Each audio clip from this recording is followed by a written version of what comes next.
ধরুন আপনি আপনার বন্ধুর সাথে ফোনে কথা বললেন আমি আজকে একটি নতুন জুতো কিনবো। আর কিছুক্ষণ পরে ইউটিউব বা ফেসবুক ওপেন করেই আপনি প্রথমেই জুতোর অ্যাড দেখলেন। তাহলে কি বুঝতে পারছেন? মোবাইল কি আমাদের কথা শুনতে পাচ্ছে? 90% মানুষ বিশ্বাস করে যে মোবাইল আমাদের কথা শোনে। কিন্তু আজকে ভিডিও শেষে আপনি এটি সিদ্ধান্ত নেবেন যে মোবাইল আমাদের কথা শোনে নাকি আমরা ভুল বুঝছি।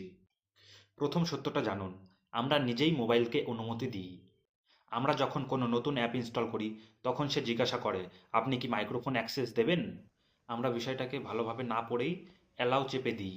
কিন্তু আসল সত্যটা আরও ভয়ঙ্কর।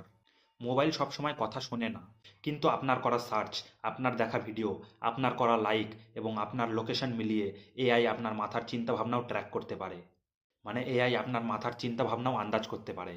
মানে আপনি যখন একটি জুতোর ভিডিও দেখলেন, এআই ধরে নিল আপনি হয়তো একটি জুতো কিনবেন। অনেকে এটা পরীক্ষা করে দেখেছেন। একটি মোবাইলের সামনে বসে বারবার সেই জিনিসটার নাম বলে দেখেছেন। কিন্তু বিজ্ঞানীরা বলেছেন এই পরীক্ষার ফল বেশিরভাগ সময় কোইন্সিডেন্স। আসল বিপদ হলো আমরা নিজেরাই আমাদের নিজেদের তথ্য দিয়ে দিচ্ছি। কারণ আমরা কোথায় যাই, কি দেখছি, কতক্ষণ দেখছি, এই সব কিছুর ডাটা জমছে। তাহলে আসল উত্তর কি? মোবাইল আমাদের কথা শোনে না, কিন্তু আমাদের চেয়ে আমাদের সম্পর্কে বেশি জানে।